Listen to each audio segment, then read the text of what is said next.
Hey, Patrick. Hey, Michael J. How you doing? I am in rapt anticipation over the upcoming standard band list. So let's talk modern. Yeah, I mean, I don't know. Hopefully something happens to spice it up a little bit on that side. But thank goodness modern is dope. Yeah. But no, just want to welcome everybody, by the way, to an exciting episode of Top Level Podcast. Our second episode of the week. So, I mean, Yesterday's episode was kind of short, but, you know, you still get twice the Patrick Chapin this week. I don't know about all that. But 1.25 times the Patrick Chapin. I don't know if you can have enough Michael Flores, though. So you can ask my wife. She's got an opinion. I'll take your word for it. But want to thank everybody for joining us this week. In particular, Ashlyn Rose supporting us on Patreon. Woohoo! Thank you, Ashlyn Rose, and thank you all of our patrons. Thank you for helping to bring Top Level Podcast to everyone's ears every week. We love you all. And you know who else we love? We also, I think, we've got to love Ryan Shaner. And I'm not sure who the other player was who played Red-Green Panza to big finishes at the SCG Open Modern event this past weekend. But this has got to be a deck after, well, at least it's a deck after Conley Wood's own heart. Land Death. It reminds me, when I see this deck, it reminds me of, like, Steve Sadin circa 2007. You know? Think or 2008, maybe? 2006, maybe? 2006, I think.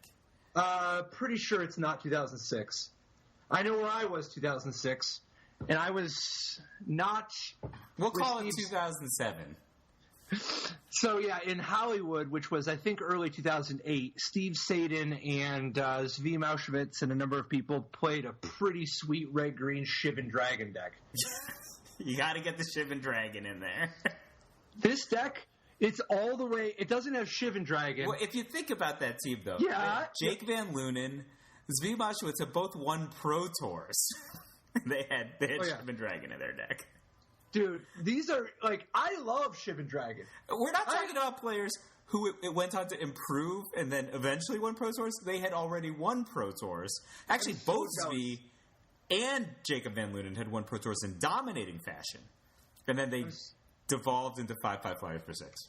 Dude, I'm so jealous. Shivan Dragon, that was like my childhood. But the thing that's sweet about Ryan's deck is he both has Stormbreath Dragon to represent the dragons, and then he has Inferno Titan to represent fire breathing. To represent like 6 drops for RR4. You know, fire breathe, yeah. Minor funny story from that Pro Tour though. So, you know, Andre Coimbro, like me and Andre Coimbro and Steve were working together all at the same time, and I had brewed up a bunch of decks. And I was like, Andre, what did you end up playing? He's just like, oh, Patrick Sullivan gave me a red deck. I made top 32. He's like, all right, I'll play whatever Mike says. Gets to the Pro Tour, he's just like, screw all of this. P. Sully just gave Andre his red deck, and he top 32 with it. So that's how it is. So this is a red-green land destruction deck. Land death. So it's got a few different components. Step 1, it has Arbor Elf, Birds of Paradise, and Utopia Sprawl. So 10 different one-cost accelerators that curve you into your land death starting on turn 2. And from there... Utopia Sprawl is a hot one because it's horrible in the Ponza Mirror. Right? It's really bad if you're playing the mirror match. So... You gotta go turn to Stone Rain or Blood Moon if you know what's good for you. It's Stone Rains and Blood Moons. And the thing I appreciate, there's several things I appreciate about this masterpiece. First, I love a deck that just Blood Moons and is like, also I have 9 more land destruction spells for your basics. Yeah, like Affinity gets their one mountain / island / plains, whatever one basic. I guess some of them have 2 basics now, but they just get them, and then you just get that land. Like, Well, you don't. It's not like this deck has Path to Exile or anything. Well, it's got Monvuli Acid Moss though. Right, but yes, that doesn't. That's not helping them get their basic searched up though. What I'm talking about is the people with all the fetch lands. Like when you're playing against these Grixis decks and they just polluted Delta and go get Island. Yeah, because they don't want to get Blood Mooned out. I mean, first of all, obviously you're like laughing at them about the fact that they're holding Spell Snare in their hand, right? Like this is not the deck that you want to have Spell Snare against. Are there no twos at all? There's one Magma Jet. One Magma Jet, because I mean, but no, so you go turn 2 Blood Moon or Stone Rain, and then you just keep the land death coming. Like you've got more Monvuli Acid Moss to help keep on the plan, but you also might want to shift gears and drop Chandra or Obstinate Baloth, depending on how much your opponent's been bashing you. Well, Monvuli Acid Moss, so this is a sorcery that, to the best of my recollection, hasn't seen a lot of constructed play, let alone modern play, right? No, it saw no. This card saw play in Standard. It was part of the red-green. Wait, I mean, it was like a whole thing that they would play basically just red-green ramp. Red-green ramp was like all the rage and up until the Dragon Storm and Cryptic Command stuff. But so it's 2 GG, destroy target land. So it's an overcosted Stone Rain because it costs 1 more mana than the normal. But wait, there's more. Search your library for a forest card and put that card into play tapped. Then shuffle your library. This deck's got 9 forests, and I believe you should be able to get like a stomping ground with it, right? Yep. Yeah, you can definitely get stomping ground. It comes into play tapped anyway, so no harm, no foul on that. But actually, it's pretty cool. Like if you have Monvuli Acid Moss on 4, this will ramp you directly into Inferno Titan, right? Like you go 4, 5, 6 in one move while setting the opponent behind.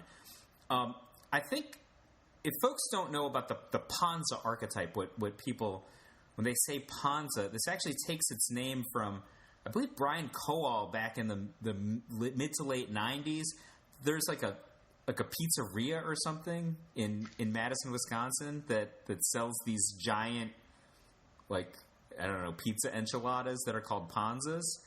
And it became kind of synonymous with either like a red-based land destruction deck or a deck just full of overly costed, unplayable cards, which is that's what Randy Buehler used to call it.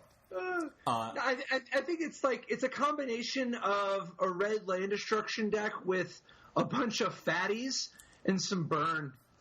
This deck isn't really a Ponza deck, in so far as there's a pretty light amount of cheese, as Adrian Sullivan would say. Yeah. But this deck is definitely it's half mana, a quarter land destruction, and a quarter fatties. Done. So even though it's half mana because it's got all these Utopia Sprawls and Arbor Elves and Birds, it's actually the kind of half mana that it can go really bad either way, right? Because it only has 21 lands, so you can get stalled. You can get your mana creature killed, or you could just super flood out because you have all these spell slots that are full of mana. Yeah, despite having only 21 land, the deck isn't really half mana. It's half mana in addition to the lands. This deck is 43 mana total. Are you counting Nissa and Chandra as mana? Oh yeah. It would be intellectually dishonest not to. So just to talk about this deck, like you said, it's not really Ponza. I think this deck is kind of like the Rock. If you think about a card like Blood Moon is this deck's Inquisition of Kozilek. Which it sounds weird, right? But No, I actually see where you're going with this. You might not. It pains me to say, but you might actually be right on this. Yeah. So it's just like the Rock. You've got some green mana acceleration stuff early. Then you've got some creatures that are probably better than your opponent's best cards, provided they're not playing a super unfair deck. Inferno Titan is better than once it's in play, right? I'm not talking about overall mechanics of a Magic the Gathering creature. Once an Inferno Titan is in play, dollars to donuts, it is better than the creatures in the opponent's deck, unless the creatures in the opponent's deck are Grizzlebrand and or Emrakul. right? Like, most of the time it's just better. Like, it's bigger than... The vast majority of non-Death's Shadow Tarmogoyfs are smaller than Inferno Titan, and the majority of Death's Shadow Tarmogoyfs are smaller than Inferno Titan. So he can rumble with anybody because of fire breathing, right? So, like, I don't know, are there other reasonable creatures that are on the same size as Inferno Titan? I don't think so. Are there? Primeval Titan. Sure. Other Titans. Fair enough.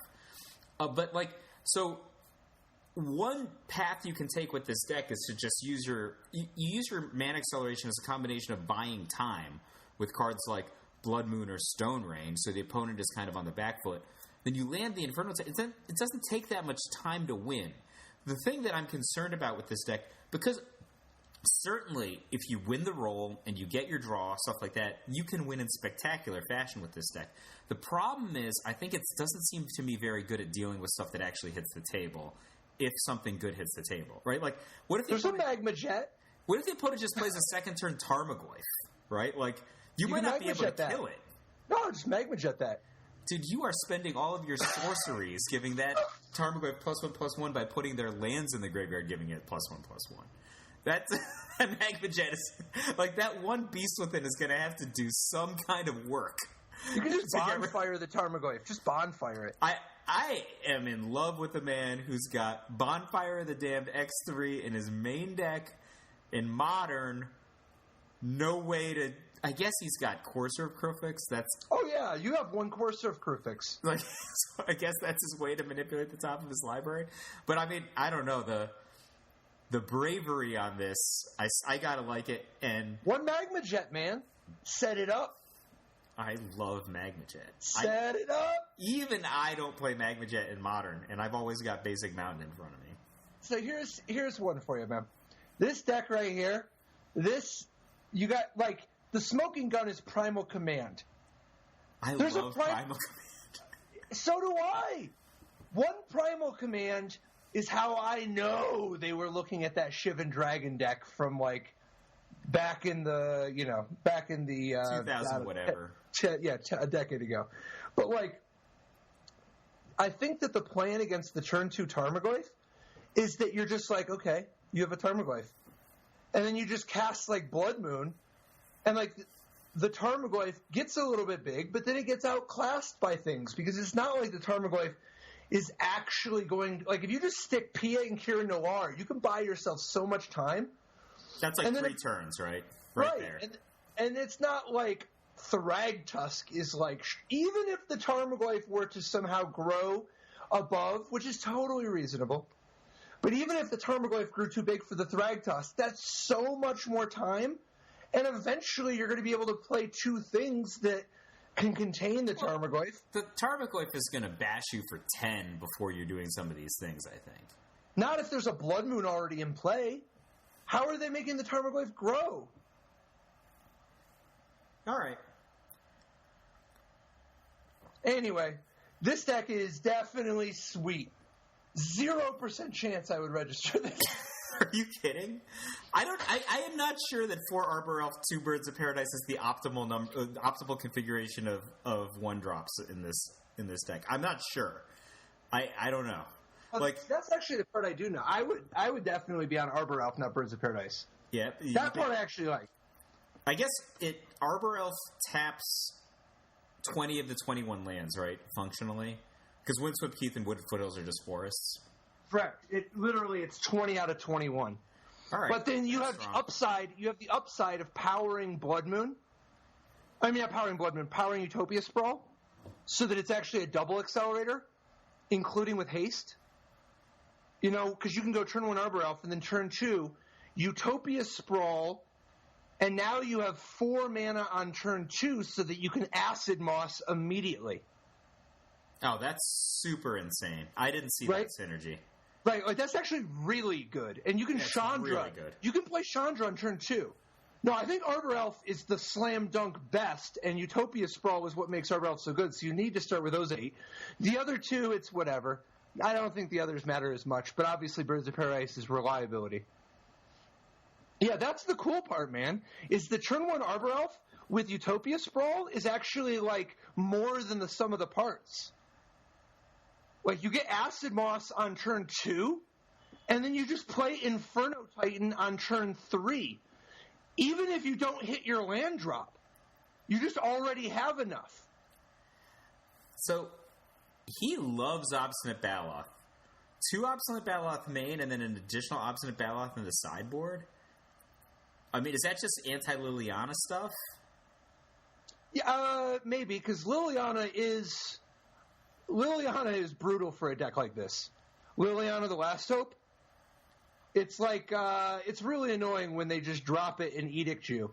Or if they sit there just mind twisting, you know? Like, it's, I don't think it's the worst against Liliana, but it's also in response to how soft this strategy is at a baseline against a burn deck. Yeah, but if I'm... So, like, he's also got 3 Kitchen Finks in the sideboard. You know, if I'm playing burn, I'm not afraid of his 4-drop. That's kind of where I'm coming from. I think, like, if it's me and I were playing the opposite side, I'd want to see more cards like Kitchen Finks. And I can respect some number of Obstinate Baloth because... If you're gonna set it up, he's got a Primal Command and Thragtusk already, Courser of Crufix. There's some interplay there. I'm just saying, I'm 4 Kitchen Finks before I'm 3 Kitchen Finks and a Baloth in the sideboard, personally.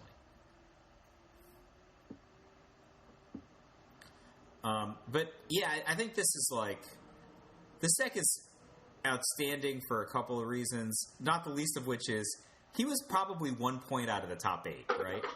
Like, yeah, I mean, this could have been a top 8 deck. Yeah. No, it was close. It was close. It was also sweet finish. And actually, there were 2 copies in the in day 2 of the event. Wish I had the name in front of me of the other pilot, but definitely 10 out of 10 for style. Well, no, 9 out of 10. If you would have played a Shivan Dragon, that would be a 10 out of 10. In terms of, do you want to talk about more like super sweet out there decks? I just want to point something out. If you just want to just quickly touch on the top 8 itself, we don't actually have to talk about the top. Well, no, that's actually the next one I wanted to go to is actually the winner, the champion, Nicholas Byrd. Actually, I didn't want to go there yet because I think that there's some interesting stuff to talk about before we go there. Just the tip of the hat, Michael Majors and Justin Cohen both making top 8 with Death Shadow. Obviously, Michael Majors being Jerry Thompson's co-collaborator on the Game podcast, and Justin Cohen, attached to the hip to Sam Black. So this is an echo of last week's Grand Prix top 8, the great Death Shadow players who accompanied Raptor in that top 8. And it's not a surprise to see. Death Shadow was by far the most popular deck. It wasn't like warping. I mean, it was 19% of day 2 of the Open, and that's a lot, But it is also the new fad, and it's not 19% is a far cry from 35% or something, right?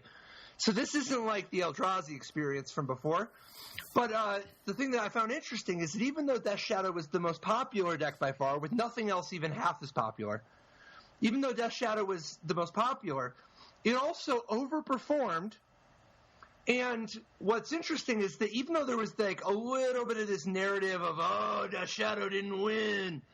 Well, no, but also if you look at the people who did really well with Death Shadow, once again, just like last weekend, some of the best players are the ones who did well with Death Shadow. Here, Michael Majors and Justin Cohen, 2 of the best players in the tournament. Not a surprise to see them in the top 8 with Death Shadow. This is a deck that has a very high ceiling for ability to leverage your skill. And I think part of that is the reward for disciplined resource management, So there's some cards to bail you out, but there's also some important edges to be gained with disciplined use of your life total and careful sequencing. I'm looking at Justin's version of the deck right now, just for frame of reference as we talk about this. I think that one of the things that is important to hammer home about this Death Shadow deck, and again, I have great admiration for this strategy. This is like there was always a Death Shadow deck, right? There was the Gataxian Probe, kind of Monastery Swift Spear, aggro get there, double up my power, whatever, become immense stuff going on in the Death Shadow, which is kind of an aggro combo deck. This deck is not that deck. This deck is like the best rock deck ever. It's a Jund deck. Yeah, what I mean by that is like it's got the initial disruption elements of, playing a ton of Thoughtseize, Inquisition, Kozilek, put the opponent on the back foot. It has hyper-efficient removal spells like Fatal Push, Abrupt Decay, and, Collective Brutality, Tarfire, which are all contextually great in this deck. But the thing that puts it over the top, it's such an interesting retake on this macro archetype, is that it kills so quickly. Which is that, like, you spend the first couple of turns disrupting the opponent, removing their threat, what have you, and then you just, like, land a Tarmogoyf that ends up being, like, I don't know, 7-8 or something, or a huge Death Shadow. You just kill them 2 or 3 swings.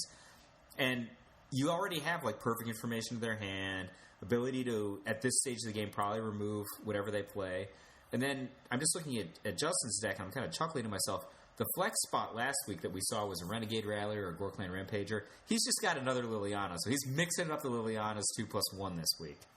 Yeah. Now, Michael Majors went with Gorkland Rampager again. But if you look at some of the other Death Shadow decks to cash, I think my favorite of all the flex spots has got to be Clay. And I don't mean favorite like I would really do this.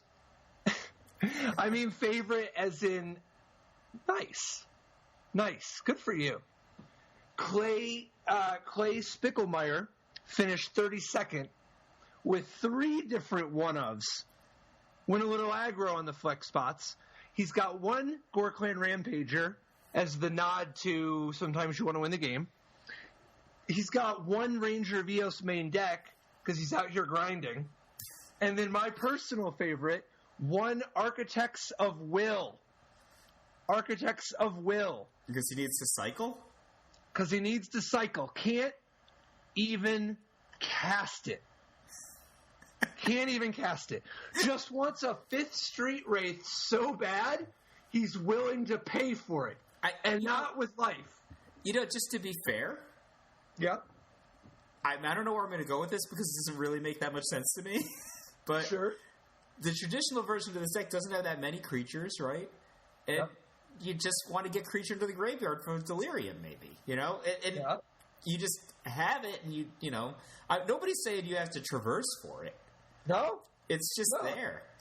No, it's not like the plan is to traverse up the 1 Architects of Will, so you can cycle. Well, actually, what do you think, on the traverse target though? What do you think of Big Game Hunter, which is a choice that a lot of people have been making and has a few interesting implications? Well, Big Game Hunter is obviously, it's a big game sometimes. I mean, can you get people with it? I guess if they're Lilianaing you, or do you just think you're just going to cast You have your own Lilianas. Oh. Well, that's not fair. That's pretty good, right? That's good. That's pretty good. I guess it's also awesome against Bant Eldrazi, right? Yeah, I mean, it's fantastic against Bant Eldrazi. It's also great in the mirror. Yeah, I guess it's interesting. It's only 3. Or 1. Or 1. Man, and it's also small, so maybe it's sweet with Kolaghan's Command too. Actually, yeah. I would not mind discarding this to Kolaghan's Command if that's what yes. Now we're talking. Oh, I like the more I talk about this card out loud, the more I like it more than Architects of Will. Just small story. I heard this from Jerry this week. Yeah. I guess Raptor was under double Eidolon, and all seemed lost. Yep. But he had the Gorkland Rampager, right? You can cast it, doesn't trigger Eidolon. You just cycle and you win the game with it, right? Yep. Because it doesn't trigger anything because you're bloodthirsting it or blood rush. Is that the name? Blood rushing it, not casting it. But it gives your huge creatures trample, so they can block and you can just go over the top and kill them, even if there's double Eidolon in play. So that's one of the things I love about this. It's weird when the fact that the card costs 4 is what makes it good. Especially in a format that's fast. Yeah, particularly in a format with Fatal Push. Yeah. I like some of the stuff with what Clay is doing, because if you're going to play a flex spot, and forget about the fact that he has, multiple flex spots, I think it's super defensible to just play Ranger Vios in your main deck instead of Renegade Rallier or Clan Rampager, because I'm sure I would find myself in a situation where I'd be happy to traverse for that and then just land multiple Death Shadows, especially in game 1. Like, that's a big game. You want to talk about big games. See, what I like is Michael Major's use of Big Game Hunter alongside a sideboard plan containing multiple collective brutalities. Oh, that's hot. Oh, I like that. Yeah. That's a pretty good turn 3. I mean, that's like, you use 2 cards and, I don't know, probably ruin their life. Like kill that, gain 2. Make you discard. I like it. Seems sweet. Well, what else did you want to hit in the top 8? I mean, I think the important ones to hit are Nicholas Byrd and to a lesser degree Patrick Tilson. I think it's notable to talk about just a regular. Let's hit one. Yeah, let's hit one and just work our way through. All right, let's see that. So, to me, Ad Nauseam coming up on top. It's predictable. I was just waiting for the past several weeks we've been talking about Modern. I was just waiting for Ad Nauseam to hit the top. And the reason for that is Byrd has been doing too well. It's never been the most exciting deck that we've talked about for any of these weeks, even though it has won and top 8'd some big tournaments. But you're talking about a deck that has a lot of game against a lot of these archetypes that are exciting, people want to play, but has massive blind spots, right?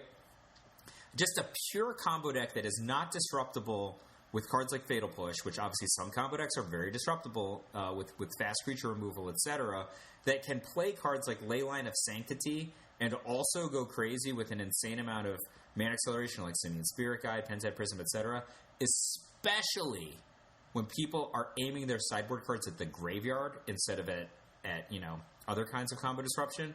I was just waiting for this to hit, and I think I actually don't know why this format, this deck isn't more popular in general. Like, it just seems like a really powerful strategy to me. I think that sometimes it could struggle with when the various, like, Grixis or Jund type of decks try. Like, when they aim for it, their disruption can be, reasonably effective. And then I think that this is not the deck you want to show up with in a format full of Infect and Affinity. But Infect and Affinity are not at their current all-time high. So this seemed like a fantastic choice for this weekend. Yeah, I completely agree. Nothing too out there or different from other Ad Nauseam decks we've seen in Modern in recent years. But this is probably... Well, there's a couple of little twists, little subtle tuning things I think that are important. And, like the fact that he arrived at 3 Pentad Prisms and 1 Desperate Ritual is kind of cool because of the possibility of mystical teachings for the Desperate Ritual to make sure that you can actually go off on turn, the next turn. Or, do people play mystical teachings typically? That's actually something that I don't see is very common. It comes up sometimes. It's often a sideboard thing, too. But mystical teachings, I mean, he's only got 1. But the mystical teachings opens up some interesting stuff out of the sideboard, too. Like, for instance, getting that extra mileage out of the 1 Hercules Recall on the board. Or being able to go find Disenchant. But it's just little things like that. But this is just this was a great pick for the weekend, I agree. The way this deck works, if you haven't seen it, it's got 20 land, but, among those lands are cards like Gemstone Mine. So this isn't a deck that is necessarily planning to stick around for very long. But weirdly, it's also got a ton of temples. So it's got like 4 Temple of Deceit and 3 Temple of Enlightenment. So it's also got this thing of like, oh, I'm okay with my lands coming into play tapped at least once to set up the top of my deck. So that's always a tension that I found to be, just thought-provoking when looking at this deck. But it has a ton of mana acceleration. It's got Simian Spirit Guide, Lotus Bloom, Pentad Prism, Desperate Ritual, like you said before. The goal of this deck is to cast Ad Nauseam and Angel's Grace in the same turn. So Angel's Grace makes it so you can't lose, and then Ad Nauseam, under a condition where you can't lose, you can pretty much pick up as much of your deck as you want, and then, have a large hand, accelerate your mana, and then typically it wins with Lightning Storm, right? where you can, exploit having a huge ability to draw cards. And it's also important to note that Phyrexian Unlife also serves as a combo. It's a little more expensive, but you can play the Phyrexian Unlife out proactively, and then on the following turn, Ad Nauseam.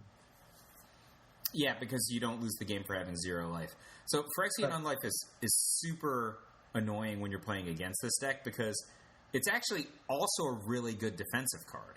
And there are a lot of rules around playing against Phyrexian Unlife, like around combat versus using burn, etc., that if you're anything but perfectly careful with it, you'll probably end up wasting damage. For example, if your opponent has 2 life, right, and then you attack with 10 power worth of things, you don't actually start doing overload damage to them, right? Because the damage is all dealt at the same time. You just put them into the infect position. Yep.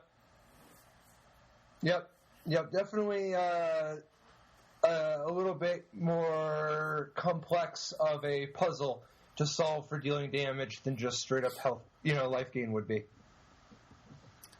But by contrast, in terms of just straight up life gain, Patrick Tilson takes out the Dark Confidants and replaces them with Siege Rhino in his Abzan deck.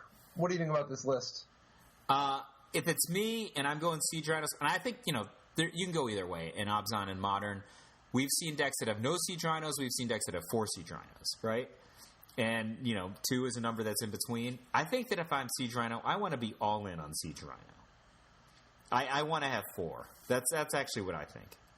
I think the card, if you're in this mindset that you think that you're going to play these games, that you're going to play a forecasting cost card, it's going to be meaningful, and you have earlier game cards like Thoughtseize and Fatal Push and Pad to Exile, they're going to get you to the position that you can be casting your forecasting cost spells.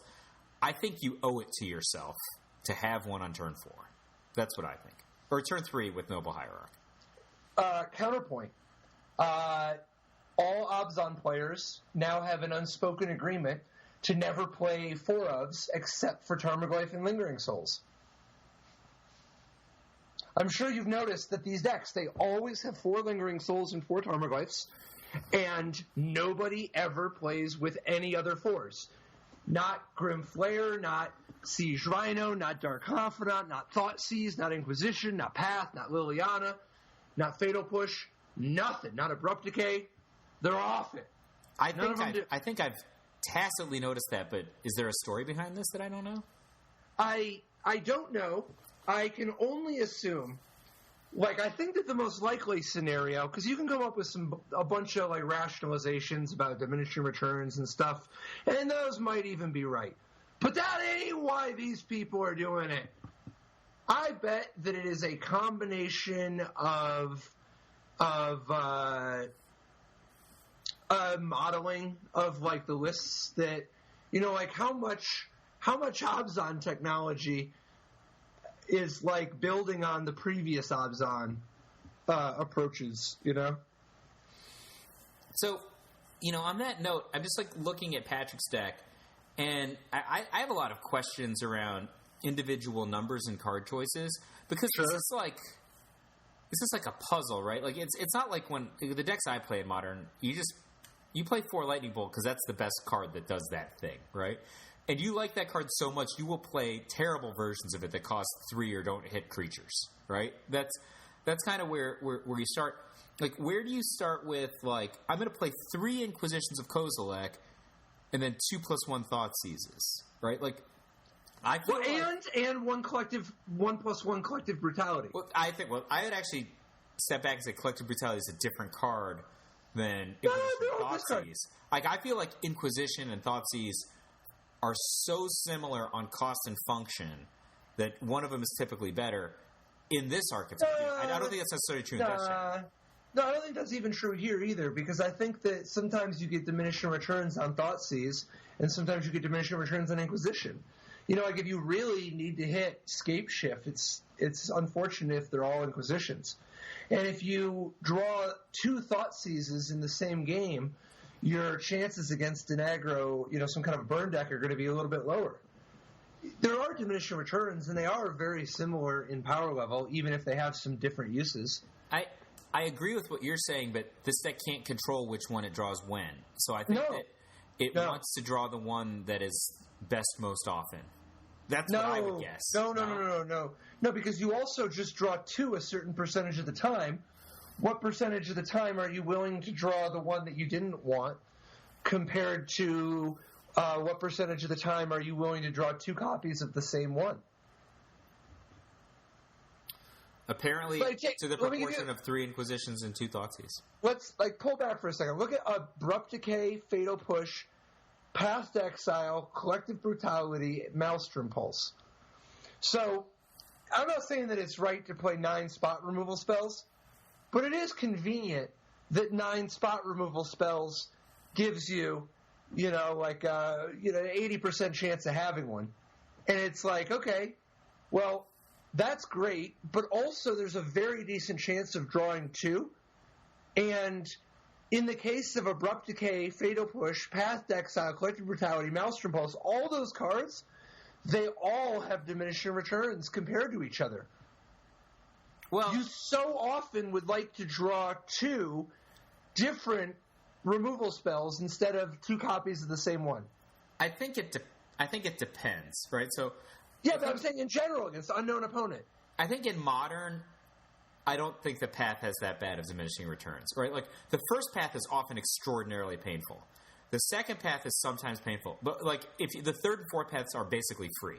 That's actually my experience, right? Like, you can lose a lot of games if you path early, but you're not going to lose a lot of games if you path a lot. No. It's not about pathing a lot. It's the fact that the second path, instead of an extra Fatal Push, means that you have to path early. That's the problem. If you have 2 paths in your hand, you have to path the Goblin Guide or whatever. You path killing the Byrd doesn't even really help that much. Yeah.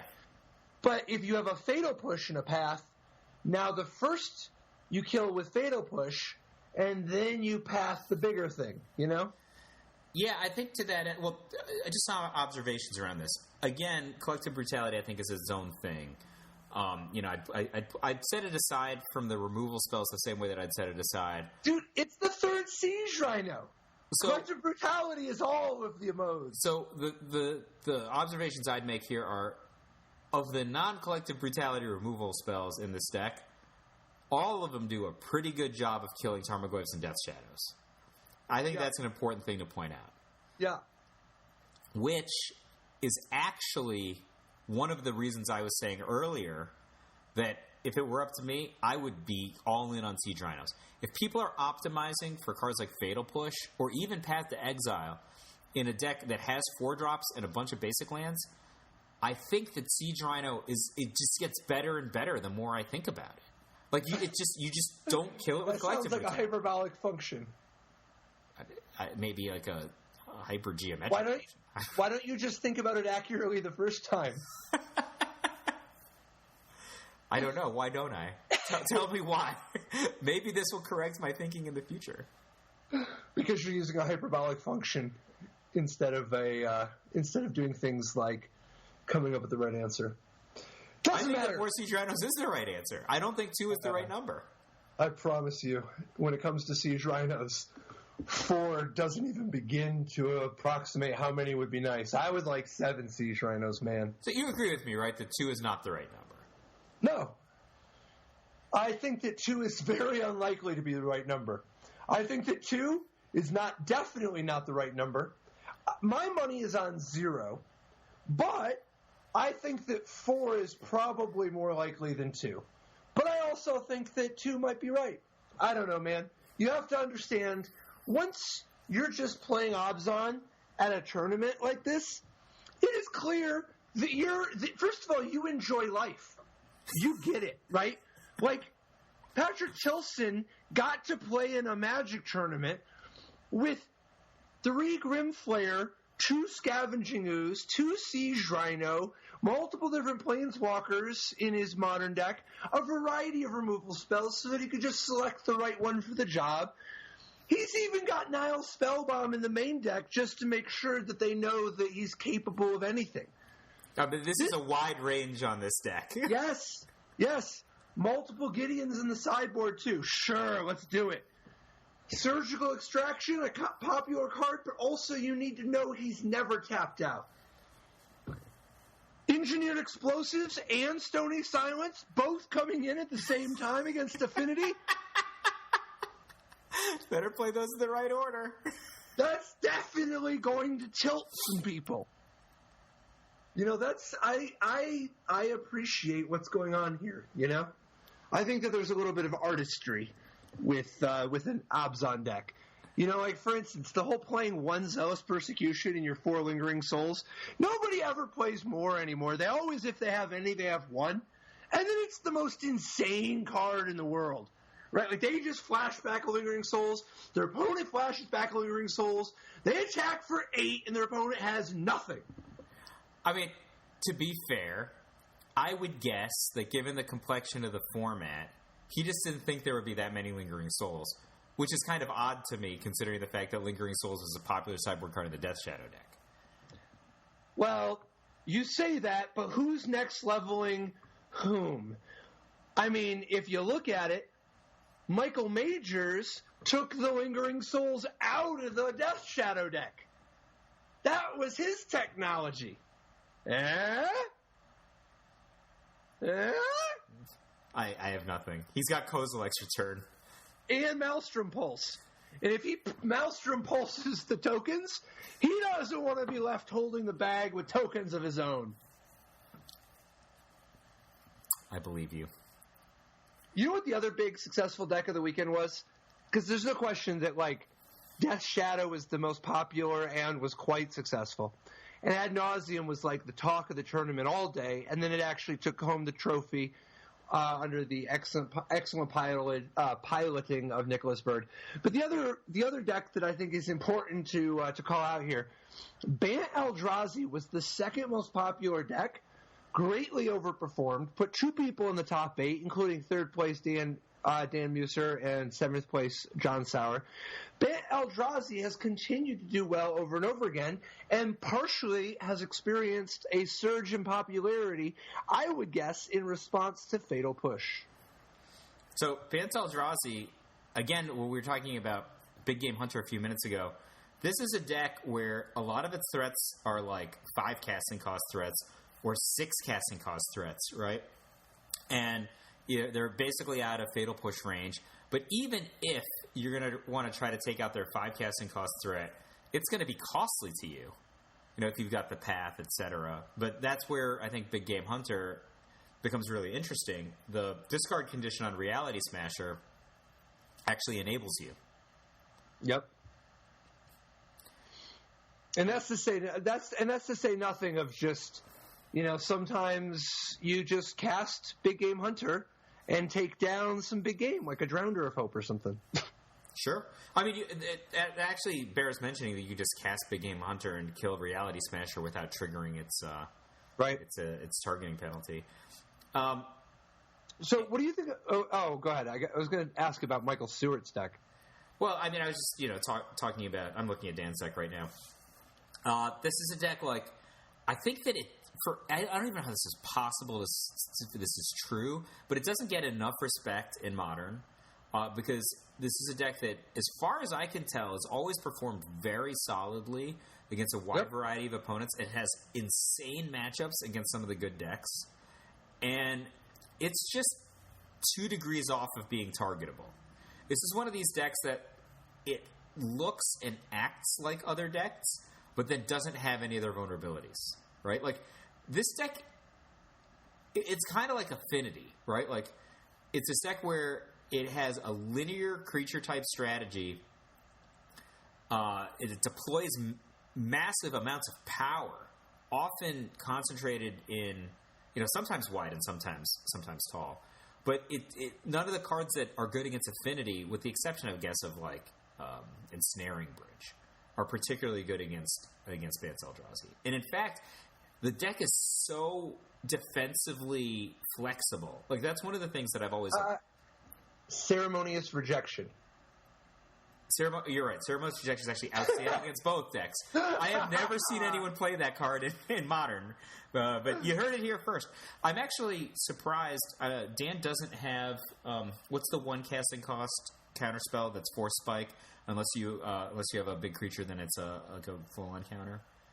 Stubborn Denial. Yeah, he doesn't have that one. That was always one of the things that was really impressive to me. But he does have Disdainful Stroke and Negate. Like, this is a deck that plays big creatures, has really solid mana acceleration. Like, you could just go first turn Birds of Paradise, second turn, Eldrazi Temple, and just land a 4-drop, right? Or there's multiple ways that you can be landing Eldrazi Sky Spawner on the second turn. You're just deploying bodies.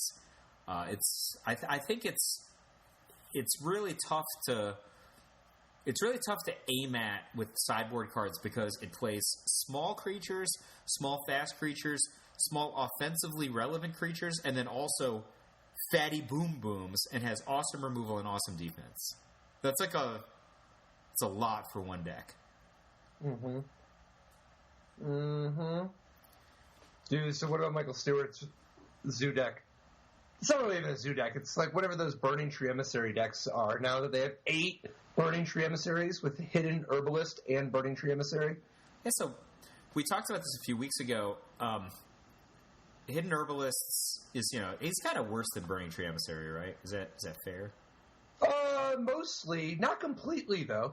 He has to revolt. That's the thing. A nice thing about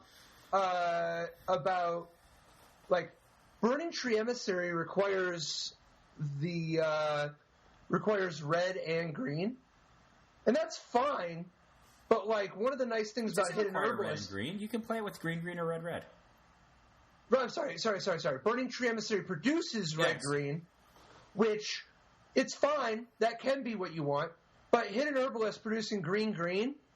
Sometimes, one of the nice things is that you can, if you've already triggered a revolt for Hidden Herbalist, then that's often the turn you want to play your Narnim Renegade anyway. And it's kind of sweet to go Hidden, if you played a turn 1 Experiment 1 and then Hidden Herbalist, it's kind of nice to be able to play both Narnim Renegade and Wild Mikado on the same turn, I mean, I just want to talk about Experiment 1 for a second. Experiment 1 is a creature for G. It's a 1/1 human ooze. I don't know how this is a human, but they claim it's a human ooze. The old human ooze. But it has evolve, right? So it gets these +1/+1 counters. This creature, if you've never played against Experiment 1 and you're going to play against Experiment 1 in a Modern tournament, just kill it. It's so painful because you often have to use a really good card like a Lightning Bolt to kill it. But if you don't kill it, it gets insanely out of hand in terms of its impact on the board is so disproportionate to how much they paid for it. They paid G for it. And it might end up soaking up 8 damage or something, or hitting you for 10 if you don't kill it. That's my experience with the Experiment 1. I absolutely hate playing against this card, which is probably a testament to it being very good, especially in a deck with 32 creatures and 8 Burning Tree Emissaries, because it will get a lot of triggers. Yep. And sometimes, this deck with Simian Spirit Guide is capable of sometimes giving it both of its extra counters very early. If you go turn 1, Experiment 1, Simian Spirit Guide, Goblin Guide, hit you for 2, my Experiment 1 is up to 2/2. Next turn, play a Burning Tree Emissary, followed by Wild Nikado, Burning Tree Emissary, and Reckless Bushwhacker, and then just go nuts. Because that's part of it also, right? Burning Tree Emissary producing red is a big advantage when it comes to bushwhacking. Oh yeah, absolutely. What do you think about 2 Curd Ape, 2 Simian Spirit Guide? That seems wackadoodle to me. Maybe it's a diminishing returns thing. I don't know. I would play 4 Simian Spirit Guides, but I also I don't think there's a diminishing returns on either of these cards, right? Yeah, I think Curd Ape seems great here. Yeah, and I don't know. Maybe Hidden Herbalist just took up 2 and 2 because maybe historically would have gone a different direction there, or Narnim Renegade, one of those two. But definitely, it pains me to see 3 Rancor. Physical pain. No, I actually like 3 Rancor. Yeah? Yeah, maybe you play 4 in this deck, but I think it's defensible to play 3. I think that's one of those darlings that people are afraid to question. And I think that you get such diminishing returns on Rancor that people should be considering playing 2 or 3 more often in decks instead of always 4 or 0. Yeah, I think I don't see what you're saying. I don't see why there's diminishing returns on Rancor. If you have any creature, Rancor makes it into it will take down the biggest Tarmogoyf. It will rip over the best defensive creature. No, but I mean, the second Tarmogoyf, the second Rancor isn't as good as the first. Right? If you are in a spot where you're short on threats, it's not like the second Rancor is as good as a threat. And if you're up against an opponent who has just tons of spot removal, sometimes extra Rancors can end up making your life kind of awkward. That's true. Rancor doesn't power up Experiment 1. Yeah? That's true. I mean, they got 30 other things to power up Experiment 1. You know what, though? Rancor plus Narnim Renegade is a big game. I mean, I'm just thinking, any of these random draws, you're just first turn Kurdabe, Narnim Renegade, even Wild Nikado. Second turn, dude, Burning Tree, Emissary, Goblin Guide, Rancor. Dude, you have to win an overwhelming percentage of those games. Dude, if you have Narnim Renegade and you put Rancor in that bad boy, Death Touch plus Trample, yes. I agree. Yeah, yes. So what about Abzan Company in the hands of Kazu Negri, finishing 14th? Renegade Rallier returns. Renegade Rallier is, I think he's just going to have a nice spot in Modern for forever. A couple things I wanted to note that I thought were kind of nice about this one. Tidehouse Sculler, I think, is a great find with Renegade Rallier. That's a cool combo, right? So, is there a quick sacrifice thing that you can do here so that they permanently lose the Sarah Seer? So, yep, you can do it. You go turn 1 the Sarah Seer, which is part of your combo anyway. Yep. And then you go turn 2 Tidehouse Sculler with the trigger on the stack, sack it. And then turn 3, you can play Renegade Rallier and then get it back, and then do the same trick again. Right. So the way that it works is Tidehouse Sculler, when it comes into play, you look at the opponent's hand and then RFG a card from their hand. But when it leaves play, they get the card back, right? But if you have it die before the first condition is fulfilled, then that goes on the stack and resolves, and then the discardish ability happens. There's never an opportunity for them to get the card back. Yeah. Timing trick. Get you with the rules. Distended Mindbender is also kind of a cool option out of the sideboard that we don't see too often. Not in this format. I love that card. I think it's I think it's spectacular. I think I will play 4 at the upcoming Grand Prix in New York. What do you think about that? I think it's totally your style to immediately jump to playing 4. I agree. We are in agreement. 8 drops, 4. Done. Dude, is Barrington Forge Tender the stuff of your nightmares? Yes. As a burn aficionado? Yes.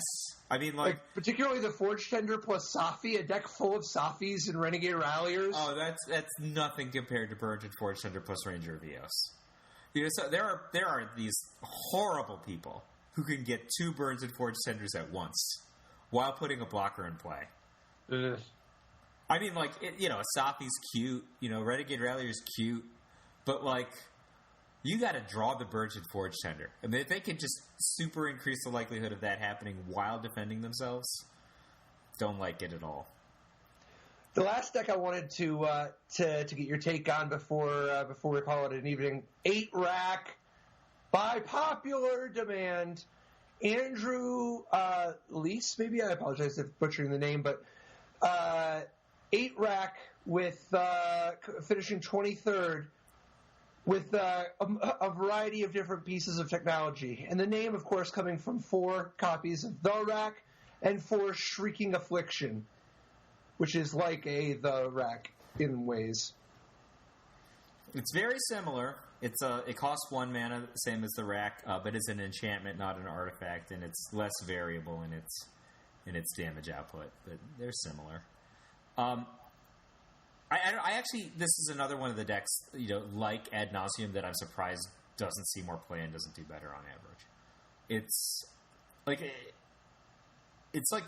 awesome at what it does. If the opponent doesn't have specific tools, they can't even play the game a lot of the time. And this is a little bit different of a build than we've traditionally seen. Some of the pieces of technology he's using. 2 Asylum Visitor alongside 2 Augur of Skulls as his only creatures. But that's, 2 Asylum Visitor. That's a great combo with Liliana the Veil, right? Oh, yeah. But it's interesting. Outside, I mean, obviously he's primarily trying to just win with, Shrieking Affliction and the rack. But, 2 Mutavault, 2 Augur of Skulls, 2 Asylum Visitor. It's definitely a little interesting. And then just the sheer amount of discard. This deck, one of the things I love about it is that these are the decks that people just jammed this kind of thing back in the early 90s, where it's like, how much discard are you playing? Let's see. If you count 4 Wretch Mind, 2 Thoughtseize, 4 Inquisition of Kozilek, 2 Blackmail, 4 Funeral Charm, a Surgical Extraction, 2 Augur of Skulls, and 2 Liliana of the Veils. Oh, plus 4 Raven's Crime that can convert any of my land into discard spells. And that's not even counting the sideboard, where he unlike most of the copy, most people traditionally would play Smallpox in these decks. He actually has Smallpox in his sideboard. I think you really want Smallpox right now. You have to. This deck. The big problem with this deck is he's got 115 ways to make the opponent discard a card for 1 mana, and no ways to deal with something that's resolved. He's got Liliana the Veil, okay, that sometimes deals with things that are resolved. By the way, it's horrendous against the card Lingering Souls, which is a popular card that people are playing. By the way, Lingering Souls is also awesome against all of your discard. You need to have something to deal with stuff, in my opinion. And if you can Smallpox somebody, make them discard, get one of their lands, and maybe get their Tarmogoyf at the same time, ain't nothing better than that. What do you think about just the complete lack of board control here? He's got 2 Ensnaring Bridge, 2 Liliana. Not much. It seems aggressive. Funeral Charm works a little bit. I think a very little bit. That is a very small amount of board control. A really careless Death Shadow might die to a Funeral Charm. I mean, really careless. I don't know. Is he just blocking and regenerating with Augur of Skulls? Is that the plan? I actually think this deck, I don't understand why he has 4 copies of Urborg Tomb of Yawgmoth. That doesn't make any sense to me. Because if his mana base is already so deep into black, I could see 1. I don't know about 4. But I actually think this deck could do with Inventor's Fair. What do you think about that? I like Inventor's Fair. I think Inventor's Fair is a very underrated card in Modern anyway. And the combination of Ensnaring Bridge, the rack, the fact that if you wanted to, you could actually play Mishra's Bauble. But I'm not sure he has quite enough, but he's close enough that I'd at least want to consider it. In particular, I think that there's some real value to a deck like this having access to the recurring life gain. Because sometimes when you obliterate each other's resources, if you can just sit there with an Inventor's Fair in play, it actually ends up giving you a huge multiplier just because of how much the game ends up taking so many more turns because neither of you have any resources to work with. It doesn't cost you very much at all to play 1. Especially, I think that it's less costly to play 1 than all these Urborgs he's got, which have ridiculous no. So there's a different side of it. You see, the problem is that this deck doesn't use colorless mana very effectively. Because if you look at it, it's like Wrenchmine, B, Thoughtseize, B, Raven's Crime, B, need lots of Bs, Inquisition of Kozilek, B, Blackmail, B, Funeral Charm, B, Shrieking Affliction. There's actually almost no use for colorless mana. And that's particularly challenging when you want to be Raven's Criming as hard as you can.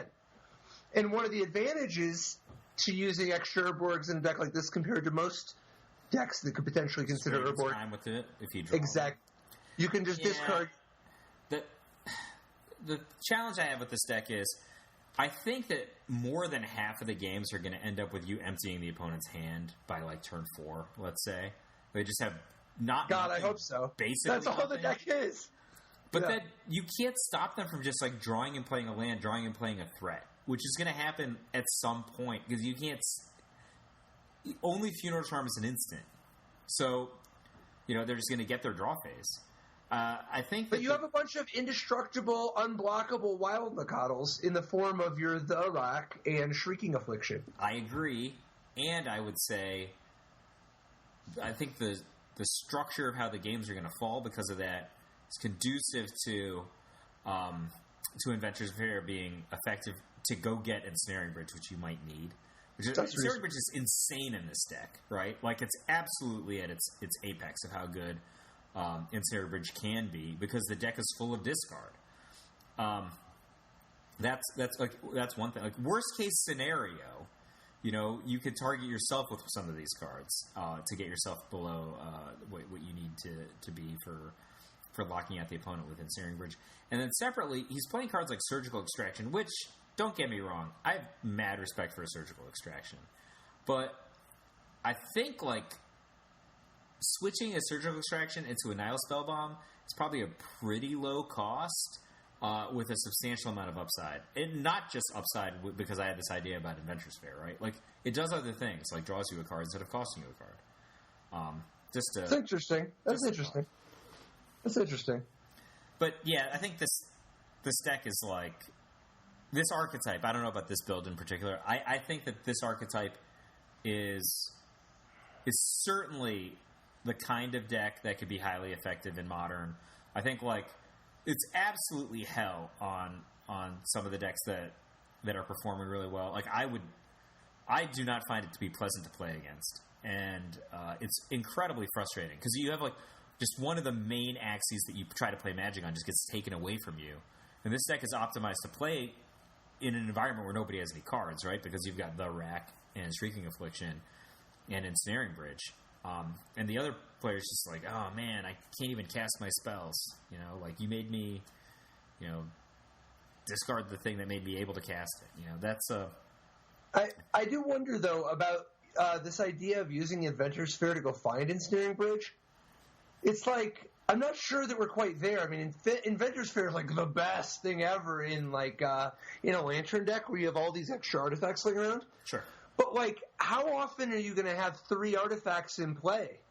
Well, they're probably the Rack, which is like slaughtering the opponent, man. You just have 3 copies of the Rack in play, and you got 5 mana, and the game is not under control, so it's time to sacrifice your colorless land to go get Ensnaring Bridge. Yes, that is the scenario I'm positing. I agree. I think this deck usually ends up wanting to discard its extra land and not go up to 5. I think it usually tries not to go above 3.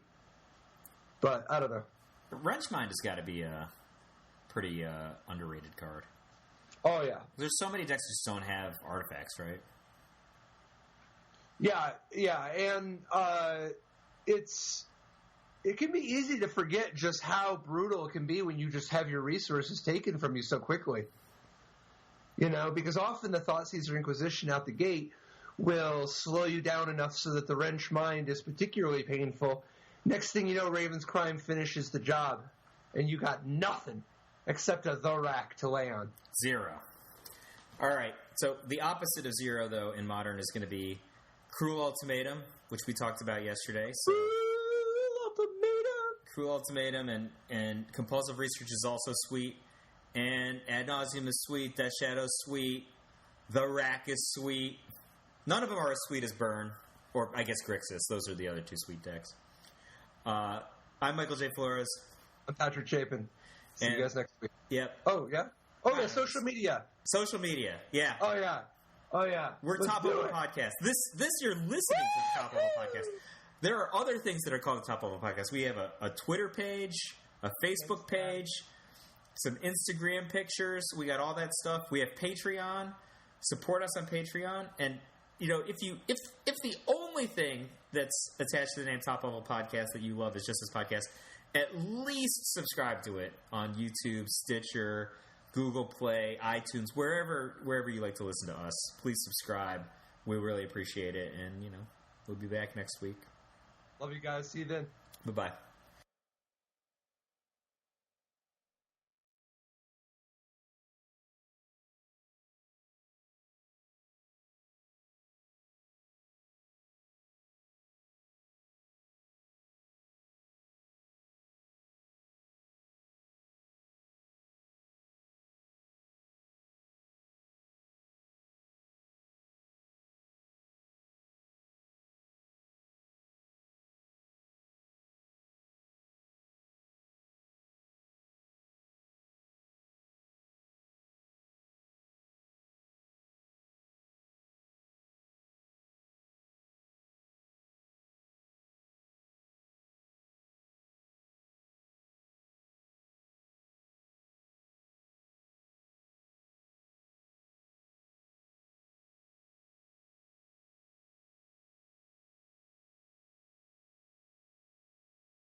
So great. Tried to play Dredge, it's a jailer hate. Ghostly prison waiting for my untapped phase. Your core trapped in amber, stay